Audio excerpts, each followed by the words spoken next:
اس جگہ پہ پہنچ گئے کہ ہم جیل بھرو تحریک کا آغاز کرنا چاہتے ہیں. اس کی کیا وجہ ہے؟ دیکھیں، ساری دنیا میں قومیں کسی قانون کے تحت چلتی ہیں. قانون کیا ہوتا ہے؟ وہ آئین فیصلہ کرتا ہے کہ کیا قانون میں جائز ہے اور کون سی چیز ناجائز ہے. جب سے یہ امپورٹڈ حکومت آئی ہے، اس ملک کے آئین اور قانون کی دھجیاں اڑائی گئی ہیں.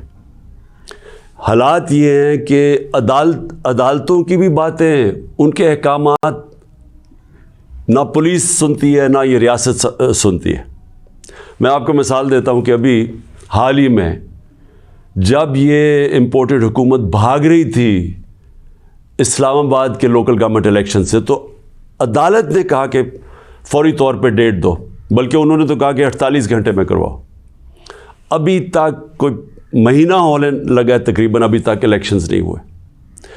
اس کے علاوہ جس طرح فنڈامنٹل رائٹس، جو بنیادی حقوق، جو ہمارا آئین ہمیں ہمارے بنیادی حقوق کی حفاظت کرتا ہے، حالات یہ ہیں کہ لوگوں کو اٹھایا جاتا ہے. کتنے لوگوں کو سوشل میڈیا کے لوگوں کو اٹھایا گیا، ان کو تشدد کیا گیا ان کے اوپر، صرف اس لیے کہ ان کی کوئی ٹویٹ تھی، اس کے اوپر اٹھایا گیا، تشدد کیا گیا. ابھی تک کئی ایسے لوگ ہیں جنہوں نے جس طرح کا تشدد کیا گیا، ابھی تک ان کا ذہنی توازن ٹھیک نہیں ہوا. اعظم سواتی، کون سا آئین، کون سا قانون اجازت دیتا ہے کہ ایک ٹویٹ کے اوپر ننگا کر کے اس کے اوپر تشدد کیا جائے، اور پھر جب وہ پھر سے اس کو جیل میں ڈالا جاتا ہے اور پھر اس کو کوئی 30 اس کے اوپر FIR کوئی بلوچستان سندھ میں کی جاتی ہے. شیخ رشید، آئین اس کو عدالت اس کو ضمانت دیتی ہے، اس کے باوجود اس کو اٹھا کے لے جاتے ہیں اور اس کے اوپر کیسز سندھ اور بلوچستان میں کر دیتے ہیں. فواد چودھری، عدالت 4 دفعہ کہتی ہے IG کو کہ پیش کرو فواد چودھری کو عدالت میں، اور وہ اس کو اسلام آباد لے جاتے ہیں.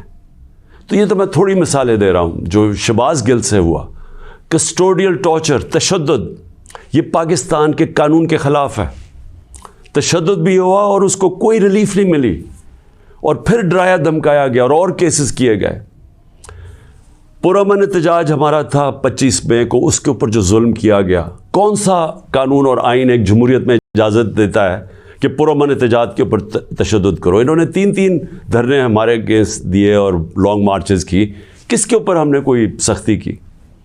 تو میں تو یہ تھوڑی سی مثالیں دے رہا ہوں آپ کو کہ ہمارا سارا جو ہمارے آئین اور قانون کے اوپر جو اعتماد ہے ہم اس قوم کا، وہ اٹھتا جا رہا ہے. اور بلکہ ہمیں یہ خوف ہے کہ جو اب آئین جو جمہوریت بیس ہوتی ہے جس آئین کے اوپر، اور جمہوریت کے اندر واضح طور پہ ہے کہ 90 دن کے اندر الیکشنز کروانے پڑیں گے. ہم نے اپنی 2 حکومتیں پنجاب اور سندھ میں کیوں گرائیں؟ ڈیزالو کی خود کوئی ایسے نہیں کرتا. ہم نے صرف آئین کو سامنے رکھ کے کی کہ ہمیں جب پتہ تھا کہ 90 دن کے علاوہ آپ آگے نہیں جا سکتے، تو ہم نے اس کو سامنے رکھ کے الیکشنز کی طرف گئے. اس لیے کہ ملک ایک بہت بڑے بحران کا شکار ہے، ایک پولیٹیکل انسٹیبلٹی کا شکار ہے، اور جب تک اس ملک میں سیاسی استحکام نہیں آتا، ہماری معیشت نہیں ٹھیک ہونے لگی. تو ہم نے قربانیاں دی 2 گورنمنٹس کی، جو تقریباً 66% پاکستان ہے، صرف اس لیے کہ آئین 90 دن میں الیکشن کرواتا ہے. ابھی تک کتنے دن ہو گئے ہیں، ابھی تک کوئی ڈیٹ نہیں ملی. دونوں الیکشن کمیشن اور یہ جو 2 حکومتیں، جو 2 گورنرز ہیں، انہوں نے ڈیٹس نہیں ابھی تک دی. اور یہ سیدھی پاکستان کے آئین کی وائلیشن ہے. اور اگر یہ 90 دن سے آگے جاتے ہیں تو آئین بڑا صاف ہے اس میں کہ آرٹیکل 6 لگے گا. یہ ساری قوم اب دیکھ رہی ہے پاکستان کی عدالتوں کی طرف، اور میں یہ واضح کرنا چاہتا ہوں، یہ وہ پاکستان میں وقت آ گیا جو جسٹس منیر مومنٹ ہم کہتے ہیں، کہ ایک دفعہ ڈاکٹرن آف نیسیسٹی کے تحت ہماری جو اس قوم کا ڈاؤن سلائڈ شروع ہوا ہے، جو نچلا سفر شروع ہوا ہے، وہ جو فیصلہ تھا کہ ڈاکٹرن آف نیسیسٹی کے تحت آئین کو پیچھے ہٹا کے ہم نے طاقت کے ساتھ ہماری عدالتیں گئی. تو آج بھی وہی وقت ہے، سارا پاکستان دیکھ رہا ہے، ٹائم بدل چکا ہے. اگر یہ ہم نے دیکھا کہ اس سے آگے جاتے ہیں تو ہم نے یہ پلان کیا ہوا ہے کہ ہم نے اپنے آئین، اپنے ملک کے قانون کے رول آف لاء کے لیے، انصاف کے لیے ہم نے یہ جیل بھرو تحریک کا فیصلہ کیا، کیونکہ ہمیں کوئی نظر نہیں آ رہا کہ یہ جو وہ لوگ جن کی اوپر کرپشن کے کیسز، انٹرنیشنل انکشاف ہوتا ہے پینما کا، جس میں پتہ چلتا ہے کہ مریم نواز 4 مہنگے ترین لنڈن کی اپارٹمنٹس، جو کہ لنڈن کے سب سے مہنگے علاقے میں، اس پینما کے انکشاف میں پتہ چلتا ہے کہ اصل مالکہ ان کی مریم نواز تھی۔ اس کے بعد سارا ٹرائل ہوتا ہے، سزا ہوتی ہے، تو ان کے اوپر تو کوئی ایسا تشدد نہیں ہوا، ان کو تو جیل میں رائلٹیز کی طرح رکھا گیا۔ ان کی طرح دیکھیں جیل میں کیسے جا رہے تھے، تو یہاں ٹویٹس کے اوپر تشدد کیا گیا۔ تو اس لیے 2 راستے ہمارے سامنے، ایک راستہ یہ ہے کہ ہم توڑ پھوڑ کریں، انتشار پھیلے گا ملک میں، سڑکیں بند کریں، پتھراؤ کریں، پہیہ جام سٹرائک کریں، تو ملک کے تو آگے حالات وہ ہیں۔ پاکستان کی تاریخ میں معیشت ادھر تک نیچے نہیں پہنچی جو انہوں نے پہنچائی ہے، اور یہ ہم سب کو پتہ تھا ہونا ہی ہے، اور ہم نے جو اس وقت ان کے ہینڈلرز تھے ان کو واضح کر کے بتایا کہ اگر آپ نے سازش کر کے حکومت گرائی گئی، ان سے نہیں سنبھالی جائے گی، اور نہیں سنبھالی گئی۔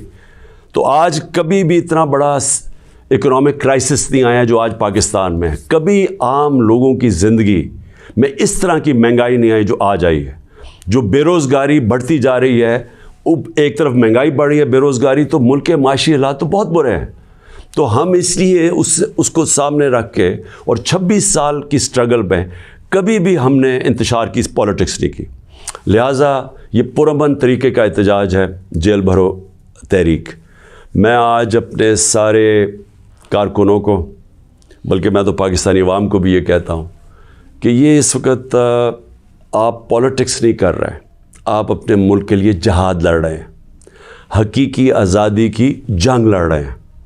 میں آج آپ سب کو کہوں گا کہ میرے اپنے کارکنوں کو کہ جو ہمارے ضلعی صدر ہیں، ڈسٹرکٹ پریزیڈنٹس جو ہیں، ان کے اوپر رجسٹریشن شروع کریں، کہ جنہوں نے ہم پہلے ہر پاکستان کے شہر میں ہم جیل بھرو تحریک شروع کریں گے، تو پہلے میں چاہتا ہوں کہ والنٹیئرز اپنی رجسٹریشن کریں، اور اس کے بعد میں پھر آپ کو ڈیٹ دوں گا کس دن ہم نے جیل بھرو تحریک کا آغاز کرنا ہے، اور اس کی چند دنوں کے اندر ہوگی، اور اس لیے میں چاہتا ہوں کہ جلدی جلدی آپ اپنی آپ جو رضاکار ہیں وہ سامنے آئیں، اور انشاءاللہ میں یہ سمجھتا ہوں کہ یہ جو ہماری تحریک ہے، اس سے ہم وہ چیز حاصل کرنا چاہتے ہیں جو پاکستان کو ایک حقیقی آزادی بھی دے گا۔ تو آئین بڑا صاف ہے اس میں کہ آرٹیکل 6 لگے گا۔ یہ ساری قوم اب دیکھ رہی ہے پاکستان کی عدالتوں کی طرف، اور میں یہ واضح کرنا چاہتا ہوں یہ وہ پاکستان